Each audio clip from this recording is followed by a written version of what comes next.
Thanks for tuning in to the Drive On podcast, where we are focused on giving hope and strength to the entire military community. Whether you're a veteran, active duty, guard, reserve, or a family member, this podcast will share inspirational stories and resources that are useful to you. I'm your host, Scott DeLucio, and now let's get on with the show. Hey everybody, welcome back to the Drive On podcast. Today, my guest is Melissa Ann. Melissa is an Army veteran, a military spouse, and tragically a Gold Star wife.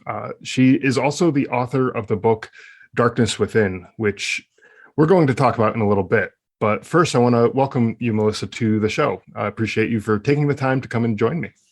Thank you so much for inviting me. I know we shared in our little intro that we both kind of published our books right around the same time last year. So I thought that was really great that we got to semi-officially meet. So Yeah, absolutely. I'm glad that there are more people out there who are sharing their stories and writing books about their stories, or even just sharing it in one way or another, whether it's on a podcast or some videos or whatever it is, whatever the medium is, doesn't matter necessarily. But people who are getting out there and sharing their stories, I think it's important because we all have a story to share, and when we share these stories, we don't even know the impact that it's going to have on other people. The level of reach that it can have and how much it could actually change and impact some other people's lives could be tremendous. So I'm really glad that you have shared your story, and I'd like to get into that a little bit. But first, why don't you tell us a little bit about yourself and your background?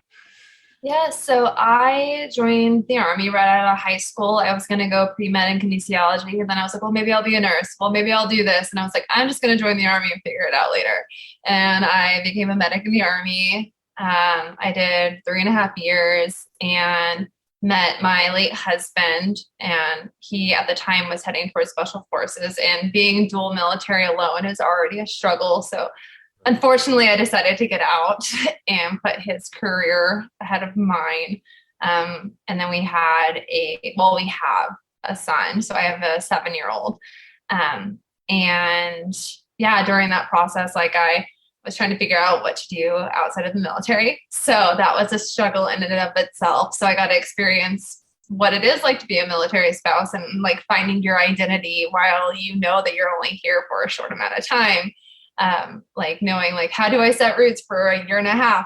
How do I set roots for 2 years here? And so I got to experience oh yeah, this is kind of rough on this side. So learning what kind of business or hobbies I could get into. I got into wedding photography and branding and website design, pretty much just to kind of get to know their military spouses and entrepreneurial spouses and things like that. And then he passed away in 2018, which I'm sure we'll discuss later on. But we were back and forth with issues with him and substance use and things like that. And so I kind of moved back and forth between Fort Bragg and Arizona, which is where I'm originally from. And I went back to school, got a marketing degree just so I could use my GI Bill to help me out.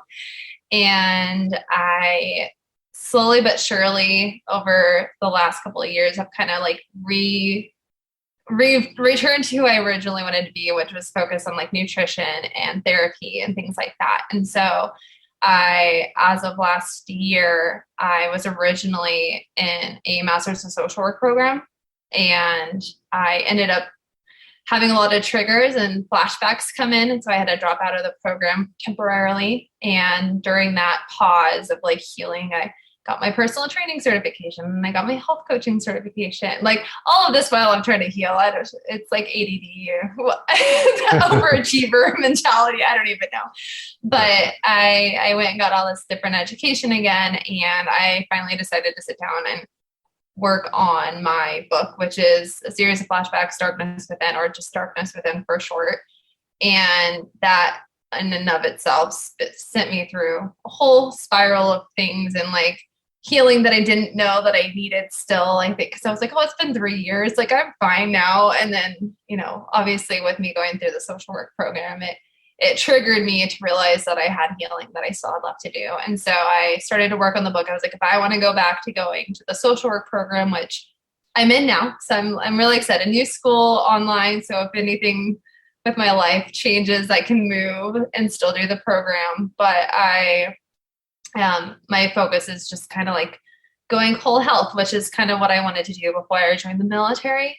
And what I kind of loved about the military of being a medic was being able to help people, because even though I was a medic, I'd be sitting in the barracks and the guys would be telling me stories that they wouldn't tell their therapist because they felt like they could trust me. And so I was already kind of being this therapy role, just not officially, with no back, like nothing in my backpack to really like help them, but at least they were releasing it.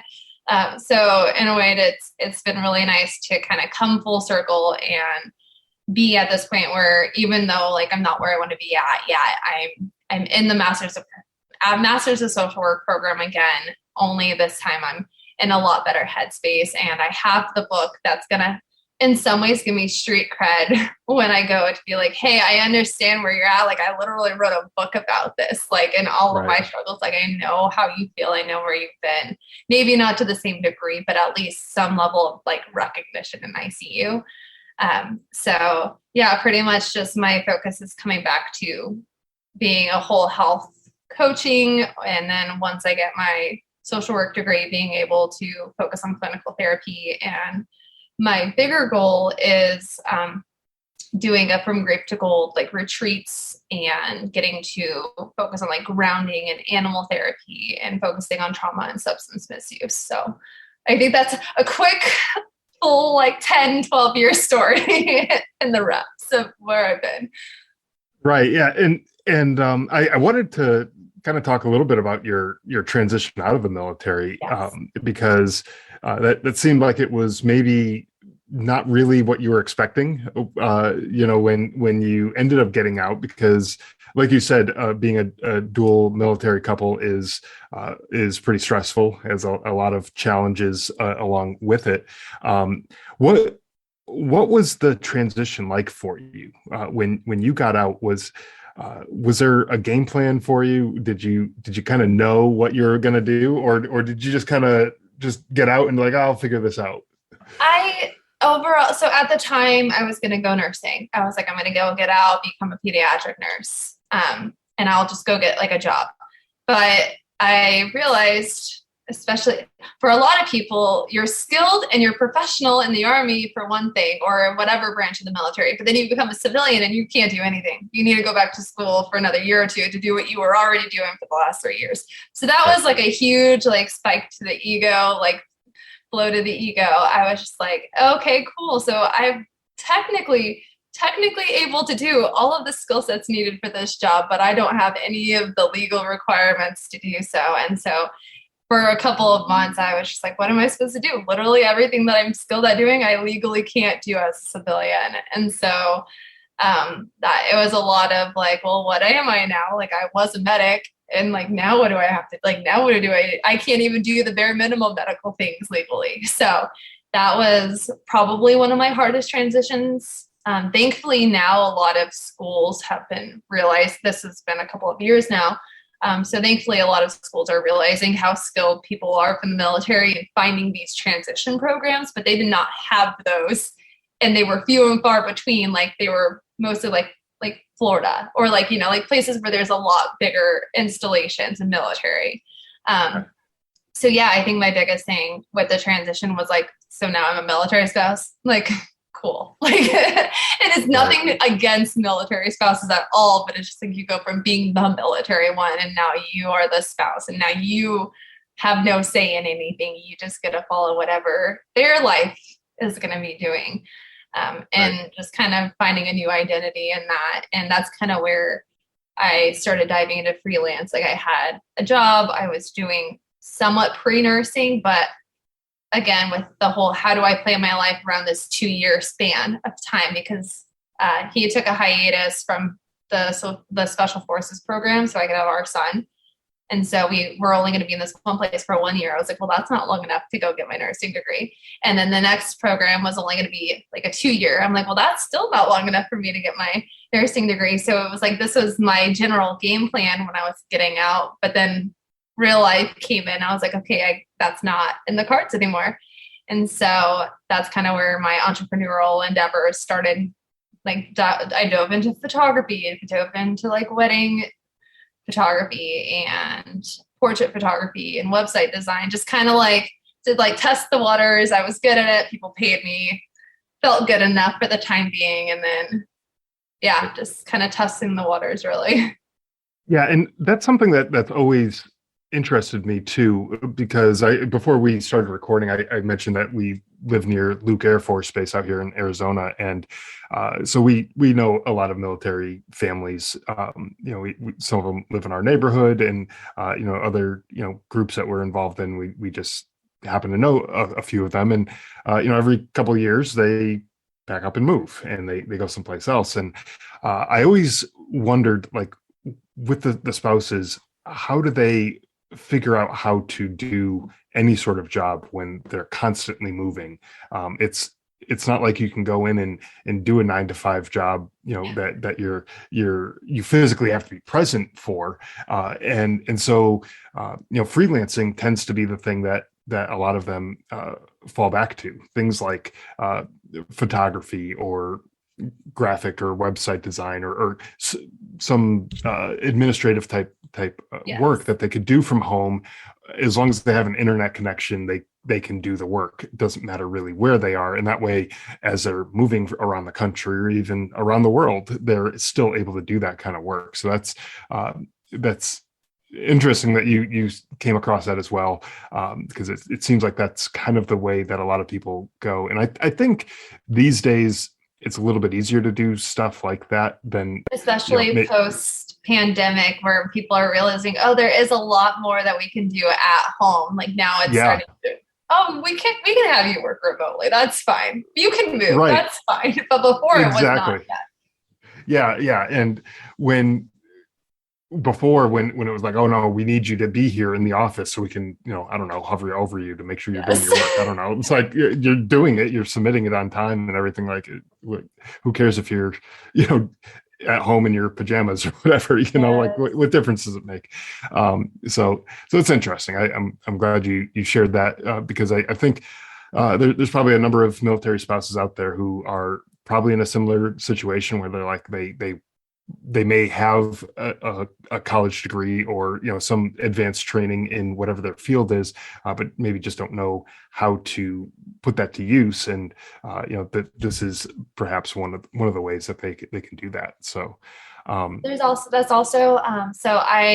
book is only on a website called Spousely, and to kind of, if I'm allowed to give them a quick little shout out, I chose them specifically because I talked with the owner, the creator, Monica, and she was like, I wanted to give spouses their identity back. Like so many of them lose it. They become a mom and like that's their only identity. They become their spouse, like there's all these jokes in the military about them being their spouse, but they don't have, like so many of them don't get to have an identity. And so her whole focus with Spousely is to give military spouses and military people kind of like this, like, hey, here's an outlet, kind of what is it, Etsy, but for military. And I think that was such a great idea and very needed. So it's really cool to just see all these military spouses like getting their creative energy out there and making money off of it. And so many different things, like there's like woodworking, there's arts, there's portraits, there's calligraphy. And so it's really nice to see that there's this need for it and people are starting to realize, hey, we got to support the spouses too. Like they want a life too. They just don't know where to start. So yeah, I felt really called to, I was like, even though it's Spousely and like, I'm a veteran, like I like this mission.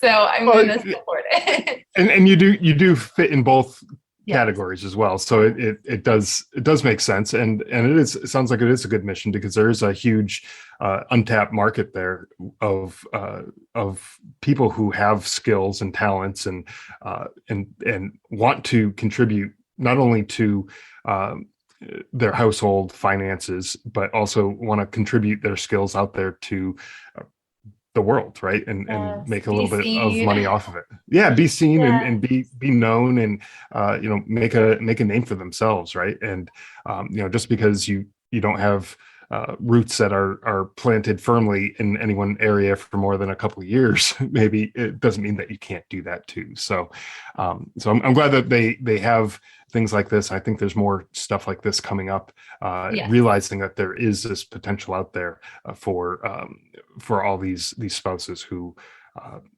who really need that way to get their stuff out there and be seen. Yes, Right. and I can't remember. I know because we were in Fayetteville at the time where I started like really developing it, and I know they had like military spouse like entrepreneurial foundations and things. I can't think of what their names are, but I know that if you look for them, they're out there, just not as easily found yet. Right. Well, and that's the thing is with more sponsors getting involved with stuff like this, that it'll start to pick up some steam, and there'll be more readily accessible groups and organizations that are out there helping people. So I'm glad that you've shared that as well. So, but before we get into your book, I think it's important to give you the opportunity to share a little bit about your husband, and who he was as a person, and could you just tell us a little bit about him, so that we can kind of have an idea who he was. So I met him. We both met at Fort Campbell, and he was getting ready to go to Special Forces. So he made it through selection and all of the hard, like preparatory things. And we ended up unexpectedly having our child. So that kind of like sped things up a little bit. But he had been like an infantry medic. He had deployed back when it was like 15-month deployment. So he had had 2 tours, and both in like Fort Drummond or oh my gosh, I can't, Washington. I know what it's called. I can't think of which fort it is. Port Lewis, right? Lewis, yeah. Lewis, yeah. And so like I've heard nothing but like great stories of him being their medic for both locations. But yeah, he was very excited, very focused on like the impact he was going to be able to make in special forces. And as a medic, he was constantly that perfectionist, like concerned about whether or not he was going to make it through these things, which, to be completely honest, that's totally understandable. Like the medical portion alone, so many people don't make it through just the medical portion of the special forces side of things.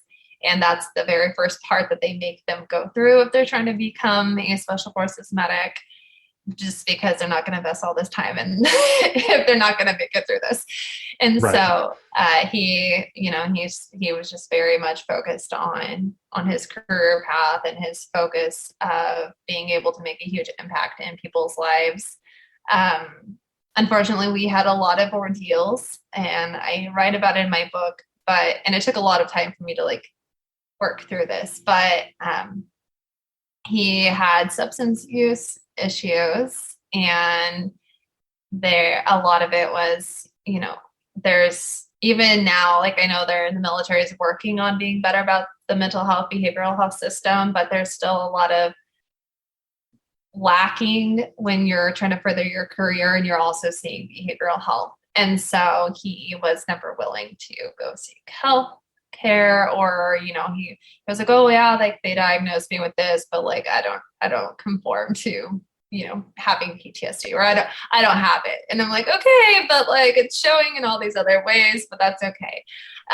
And so while he was like still very much focused on his career, there were a lot of things that kind of like messed with our relationship. And so we spent most of our relationship on and off. Like I'd come back to Arizona and he would come there. He would be in Fort Bragg. And then we would come and try to work on things again. And then, things would kind of fall apart. But he and anyone who's been in the military with him has nothing but great stories about how great of a medic he was and how passionate he was about everything. And I mean, it showed. Like he was super knowledgeable and like always like very on top of things. He had just had a lot of demons he wasn't willing to face, and at some point they make you face them whether you want to or not. Right.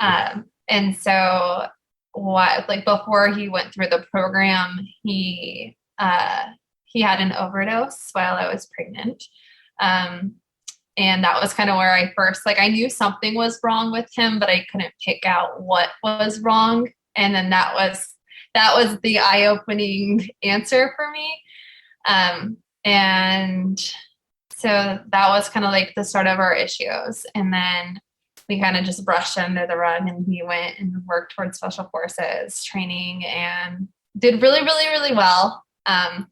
But we ended up having like another falling out because I was like, you need to take a break. Like, you need to heal yourself. Like, you continuing on special forces and not getting the healing that you need isn't gonna fix the problem. You're just gonna have even more problems during your missions. And so we separated again. And then a couple months later, something came up. He came out to Arizona for like one of his like final like sergeant medical training things. And so we met up, and then 2 weeks later something came up, and he was no longer he didn't even tell us he was no longer in the program. Just something came up and he wasn't sure if he was going to be continuing. And then about 6 months later, he died.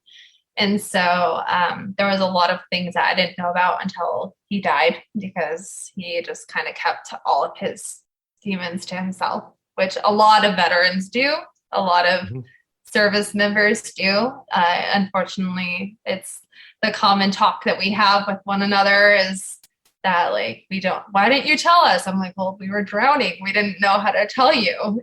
What were we going to tell you? That you could fix it? Like, and so there was a lot that came to surface, and like I shared in my book, but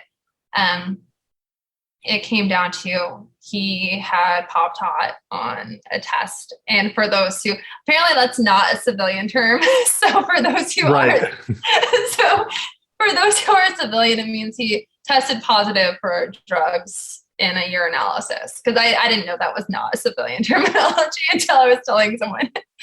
Honestly, until I knew exactly what you meant, but until you said that, it didn't even occur to me that a civilian. I'm sure there's non-military people who listen as well. Right. Yeah. So long story short, 2 weeks after he had seen me and his son, he popped hot he tested positive for having drugs in his system. And he didn't tell me, he didn't tell anybody. He shared that he might go nursing instead. It was like, none of this makes sense. Like, you've written me letter after letter through SEER School, through SUT, which I don't know half the acronyms, what they mean, so I can't help you. You can Google it. The SF has Special Forces has a whole training list that you can look up and find out all the acronyms and the meanings of what they do in the different areas. Because even half the military doesn't even know what the training is.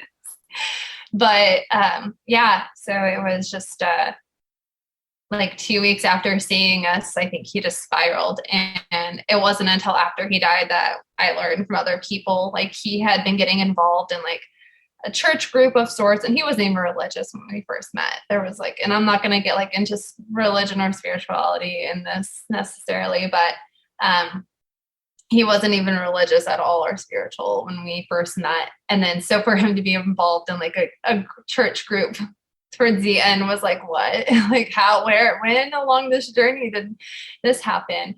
But after he had passed away, she had shared that he had like been like around that time frame going through a lot of depression and a lot of things. And it was kind of coming full circle of people can put up this front, like, oh, we're going kayaking, we're hiking, we're having all this great time. Like, and I'm having such a great time, but like, they come home and then they like unpack themselves and their masks come off.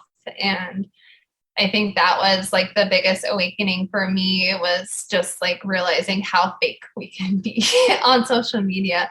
Even my own like husband, regardless of how complicated we were at that time, the fact that he wasn't willing to open up about any of his struggles. And I mean, again, we were separated most of our like 4 years of marriage because of the mental health issues that weren't getting taken care of. But yeah, I think the biggest thing was, and it's the sad thing is, you know, all of his military friends, all the people he was deployed with nothing but great stories, nothing but how great of a medic he was, how great he was at taking care of people and keeping the morale up. But then at home is a completely different person, a person who's not mentally there anymore, who's given everything that they had, and then now they have the demons of I could have done more, I could have done this, like what about this person that I couldn't help, and like drowning in this. And yeah, I think I didn't get to know him very long. You know, he was 31 when he passed, and I actually had like a freak out moment because his birthday just recently passed. I was like, next year I'm going to be as old as he was. I was like, this is crazy. Like, I was like, that's so young. like I knew it was young, you know, I'm only a couple of years younger, but like, I knew that was young, but to be turning his age next year, I was just like, he was gone so young. And it's so often, like so many veterans are gone so young.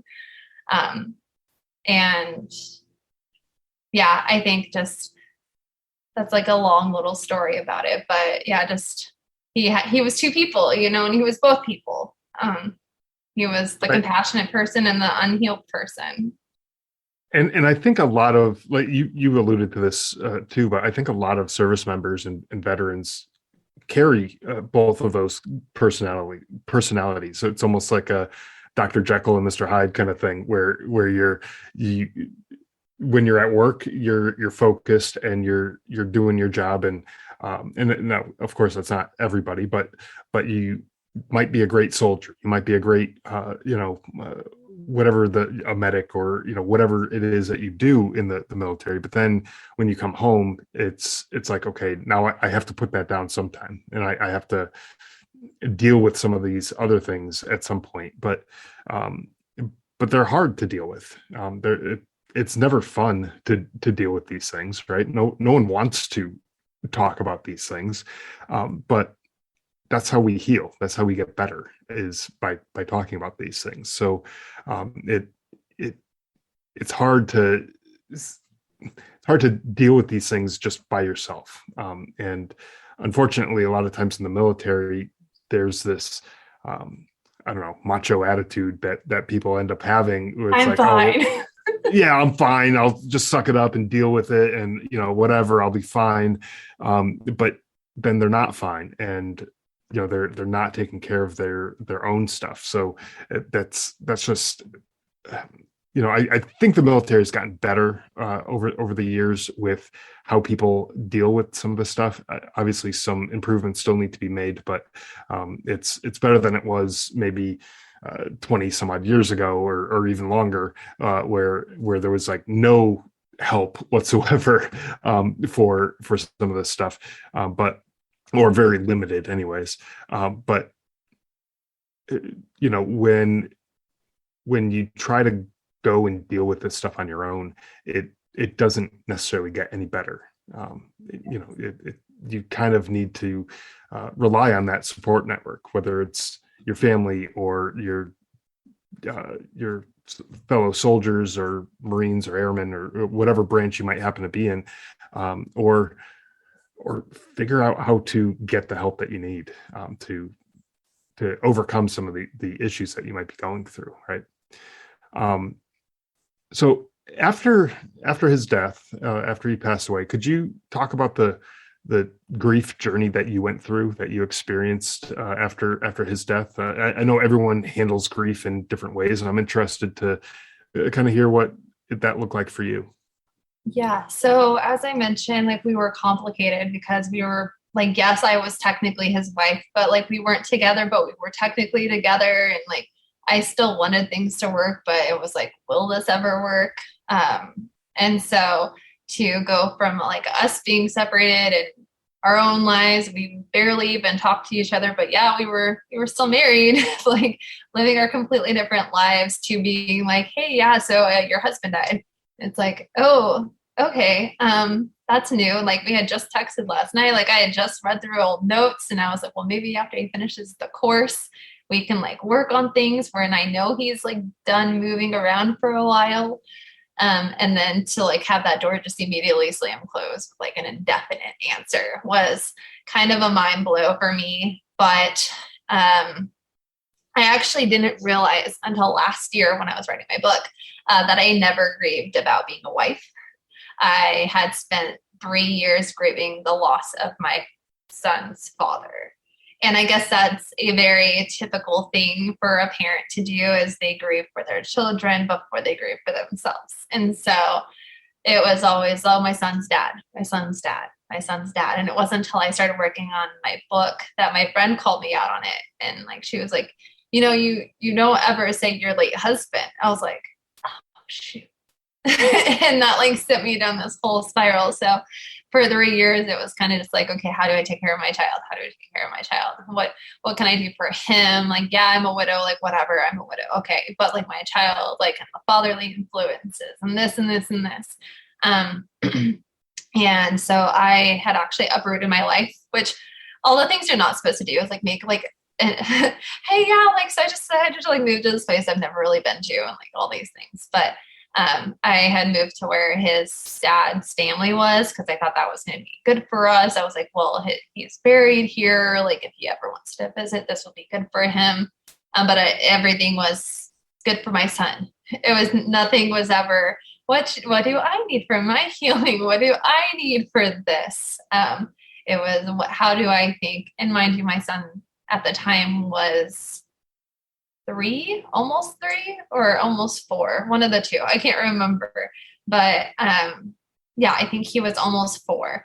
And so he's super young. He didn't have that many memories with him, just because even when we were together, he wasn't there because he was in school all day or in the field for 3 months, like he didn't have a huge impression on him.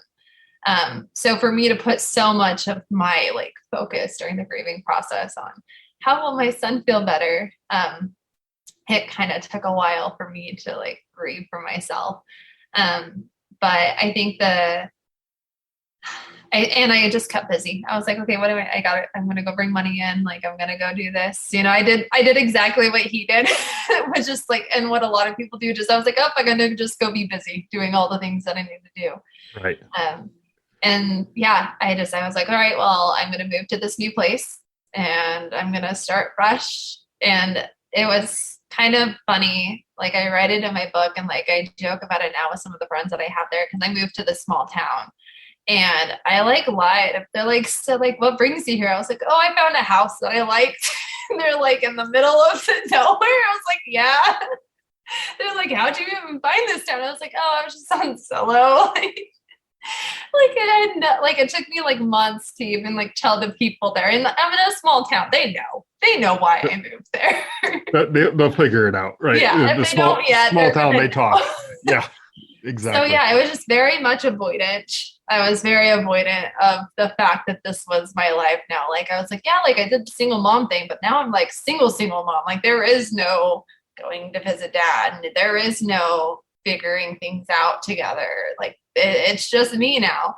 And I think in some ways, because of our separation, it made it even harder to grieve, because I was already used to him just disappearing and being gone. And so it was like, well, yeah, it's just like normal. Like, he's just gone. And then it was like, but he's like gone now. And so I think a lot of it was like, I would like break down when I was like looking. I don't have the notes. My notes are in the other room, but like I had like the notes that he wrote me the 2 different times that we were separated, and then the notes that he wrote me during SEER school, which is survival training for people who don't know. They basically like treat you like you're getting imprisoned, like a prisoner of war, essentially, is what SEER school does to you. So I have letters from him from that. I have letters from him from the next training, of him like not wanting to be a failure and things like that. And like, they would like wreck me because they would remind me like, oh, like this was a thing. Like, I do care, just like letting and this is part of like the healing process, is like, I just numbed and I just didn't feel anything.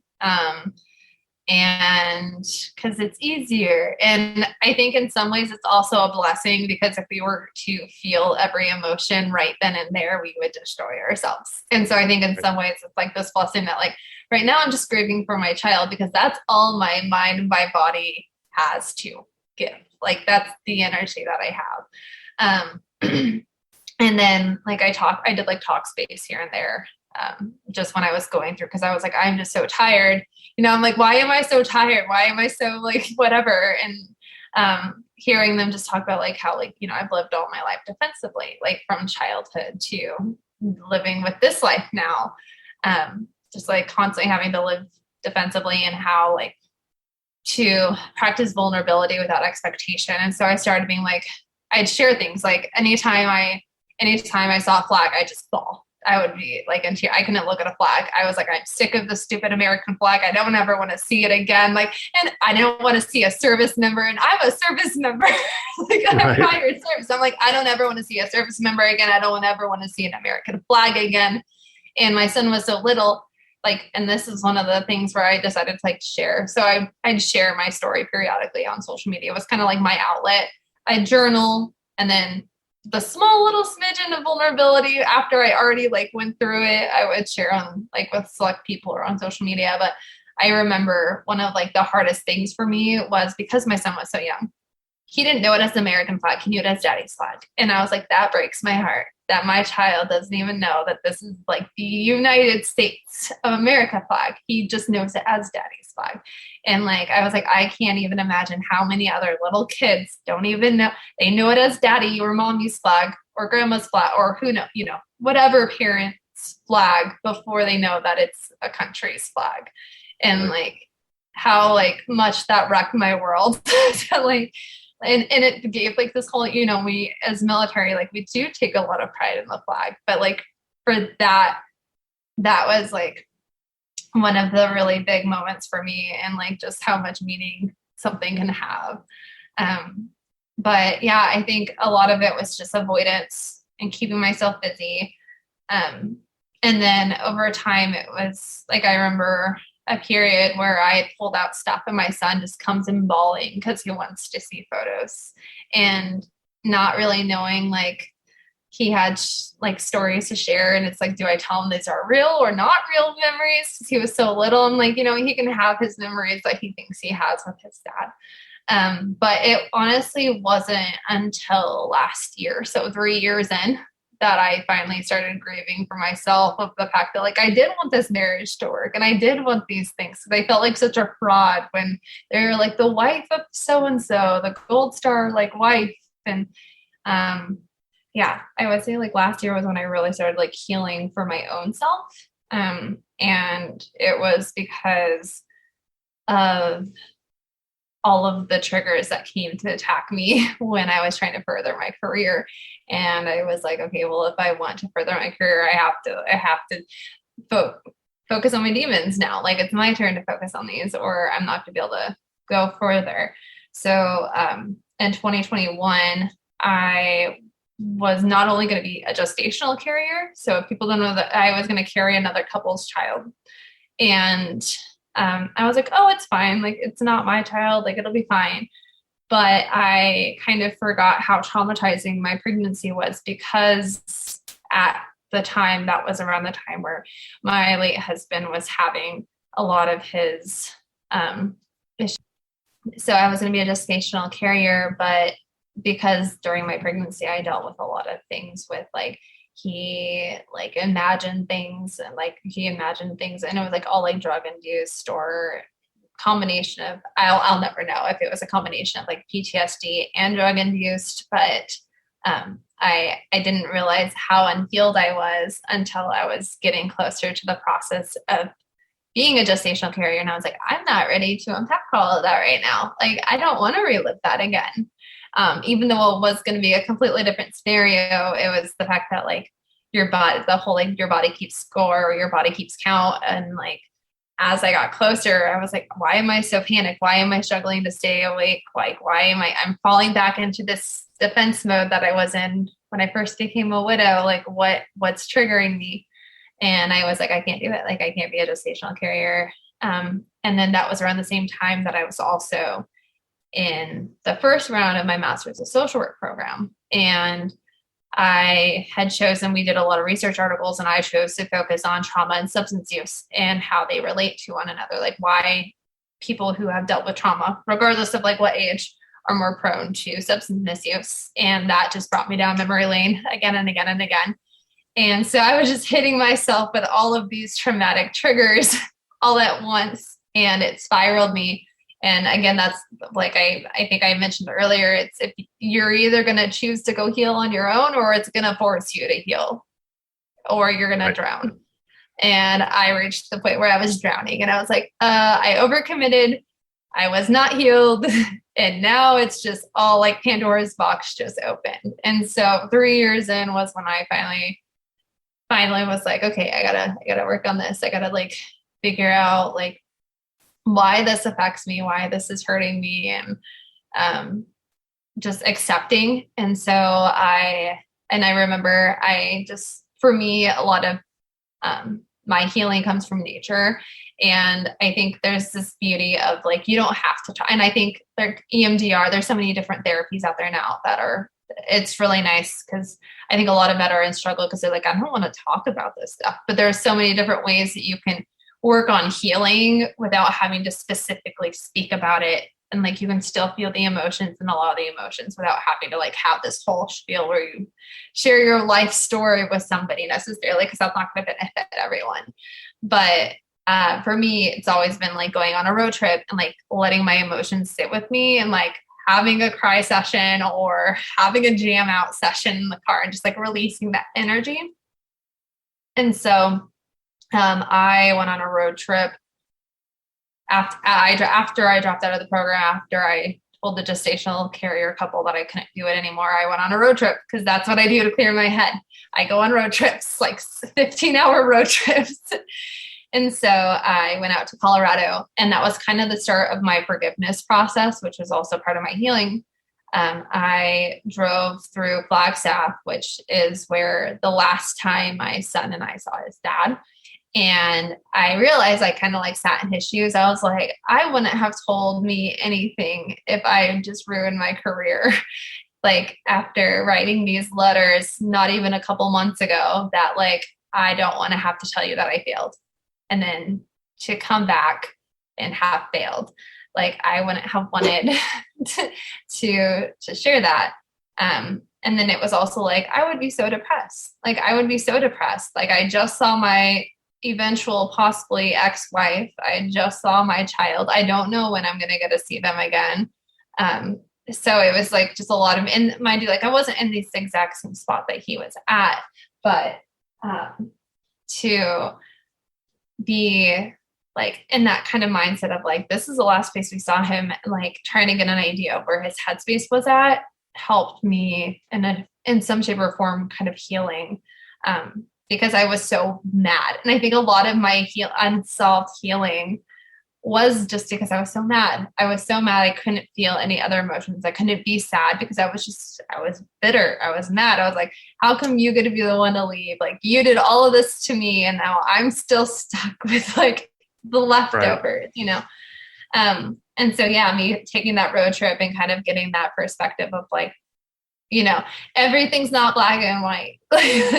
Like I'm that. And I think it's the problem with a lot of people with healing is that they don't take the time to take into consideration that like we are all imperfect humans, and we are all battling our own demons, whether we share it or not. And if we just take a moment to like look at it in a lens of their perspective, then maybe we can find forgiveness and we can find healing. And that was kind of the step towards my healing and the start of me writing my book as well, because I realized, oh, like, you know, it wasn't all bad. Like I knew it wasn't all bad, but like to kind of start to like piece the pieces together of like just how broken he was and all of these things along our journey to healing. Also, like, so me starting to work on the book and like kind of coming back from an empathetic lens from that road trip was the start of my healing. But I also didn't do it properly with writing my book. I didn't take time to like ground myself while I work through all this trauma. It was good for me, but it was not at all the way that I would recommend, because I've got like non-diagnosed ADD, ADHD. And so I hyper-focus on things, and I hyper-focused on 4 years of trauma all at once. and that's not the best of ideas. So I just like would hyper focus is, when you're writing a book, you're like right back in these memories, like they were right then and there. And like, I knew that, but then I would still be writing it, and then you're rewriting it and you're rewording it and you're reformatting it. So you're just like marinating in one of the most traumatic periods of your life. And I was not seeing a therapist at the time. I was not going out and grounding myself. I was just sitting at a computer and then going to a job and then sitting at a computer and like sleeping here and there. And it actually brought me through like a whole dissociation state and derealization and whole other side of the healing process. Because I think a lot of people in their own shape or form or a different level of dissociation deal with it. But this was like another form of my healing journey was I had put myself into all of these previous flashbacks that I kind of like forgot where I was at. And a huge part of me moving out to where I'm at now was to help me get out of the dissociation. Like I needed to be like, no, like this stuff was real. Like I really was here. This stuff existed. But it's definitely a process. like everybody grieves differently. Everybody heals differently. And yeah, that's just been a really big, me finally coming to terms with it and then not hyper focusing and taking time to ground myself in nature and just be present minded. Like I didn't know how hard it was to be present minded. Right. And it is hard, especially when you're in the middle of all of that. It's hard to get yourself out of that, especially if you're not seeing a therapist who can help kind of walk you through some of that process. Right. So I know when I wrote my book, I realized all these years later, all the things that I did wrong in my journey after my brother had passed away. And I was like, there's no reason that somebody else has to go through what I went through and make all those same mistakes. And I wanted to share all the things that I did wrong so that hopefully it helps somebody else not make those same mistakes down the line somewhere. So I want to ask, you talked about some of the things that maybe you wish you had done maybe differently and stuff too. What advice would you have for other people in your shoes, other family members who maybe lost a loved one during their military service as well? In one of those unexpected kind of losses, those are the ones that, like when someone is going through multiple years long battle with cancer or something, you kind of expect that something is going to happen. You have all this time to mentally prepare. And I'm not saying that it's any easier or harder one way or the other, but it does give you that time to mentally prepare. But in some of these unexpected deaths, it kind of hits you like a ton of bricks, and you don't have that time to necessarily prepare. So what kind of advice would you have for other people who might be in a similar situation? So it's actually funny that not funny, but so I actually had lost my grandma like 6 months before to cancer. So I had mentally prepared. We knew. So I totally like, yes, it's sad, but it's a different type of grief because like you said, you've already been mentally preparing for this event to happen. And like, yes, you're emotional. Yes, like that they're going to be gone, but you kind of had time to slowly ease into this. Right. I think the biggest difference between that and then me getting a call the next day from an apartment complex letting me know that they found his body was a lot different shock because you're in denial. And I think the biggest thing is that like it's not going to be linear. You can go in circles 10 times and that's okay because every one of those times is going to hit different. So like, like for me, like even with the flag example, for a long time, I couldn't even look at the flag because it was so triggering.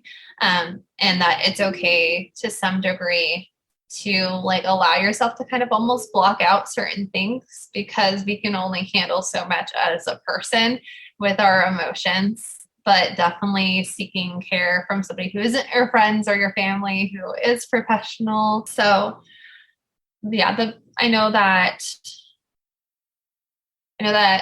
like therapy isn't always as readily available, first off, monetarily for a lot of people, but also just in time. Like there are only so many therapists and there are so many people. And sometimes, like, especially like when I was writing my book, a huge issue was that the therapists that I wanted weren't going to be available until after I was probably done with my book. And so I had to figure out ways to do it on my own.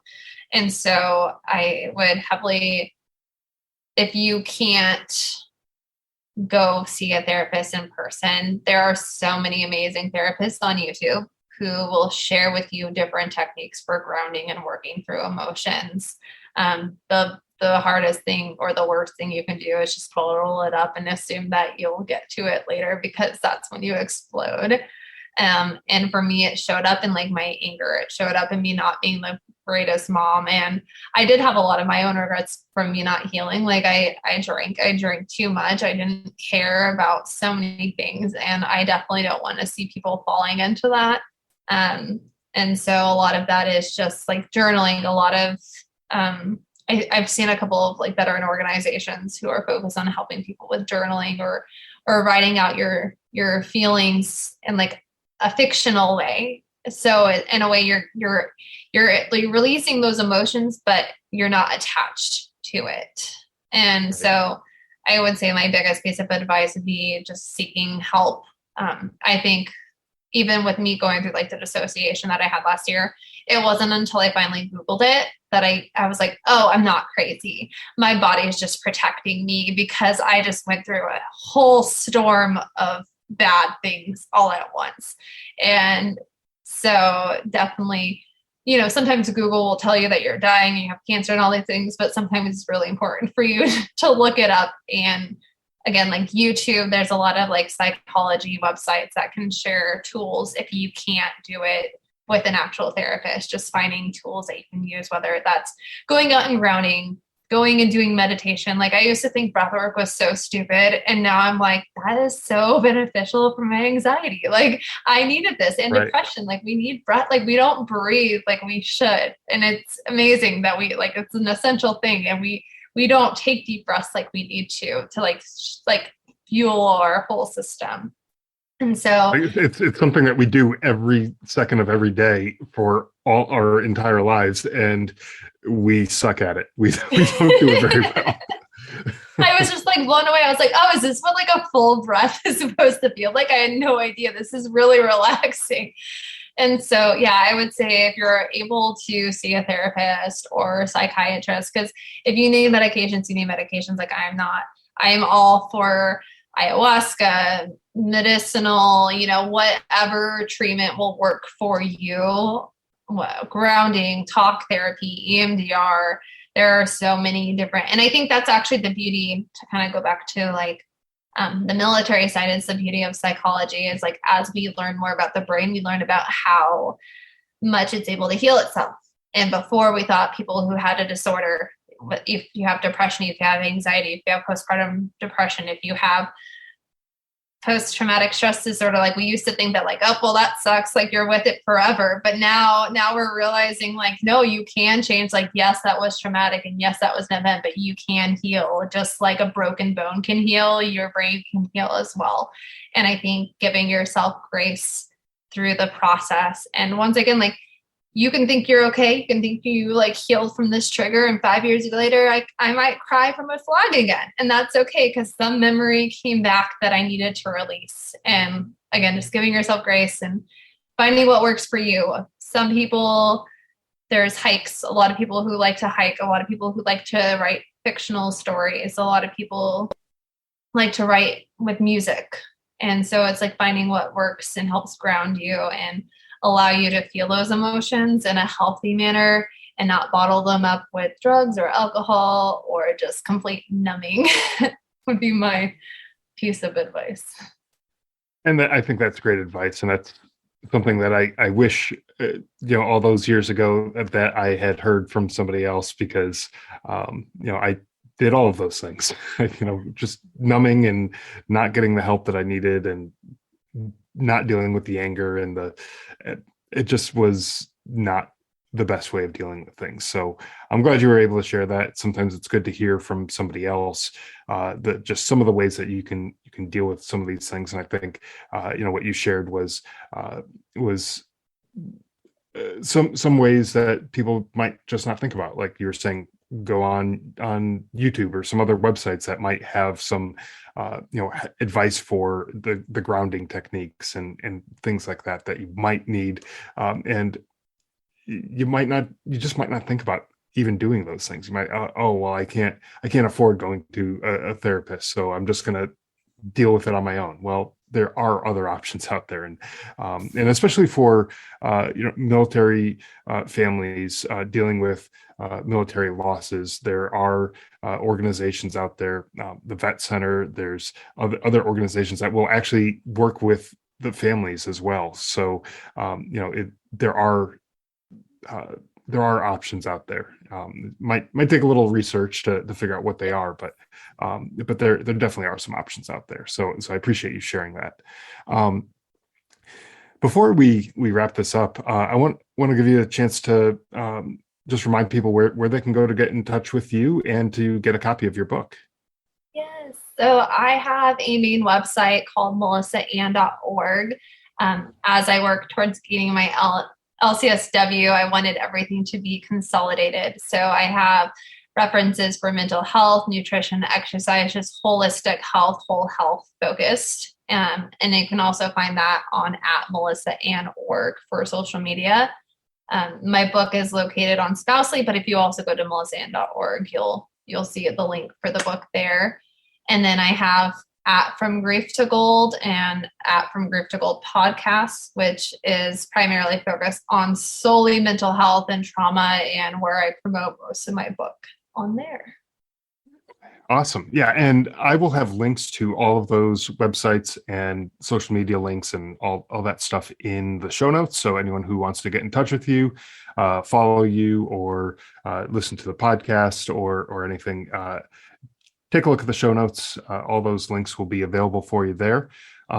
Melissa, it's been a pleasure speaking with you today. I appreciate your willingness to share such a dark time in your life with the hope of healing others, right? I mean, I know your message will reach the right people at the right time. So thank you for coming on and sharing that message with us. Thank you for having me. Thanks for listening to the Drive On Podcast. If you want to check out more episodes or learn more about the show, you can visit our website, driveonpodcast.com. We're also on Instagram, Facebook, Twitter, LinkedIn, and YouTube @Drive On Podcast.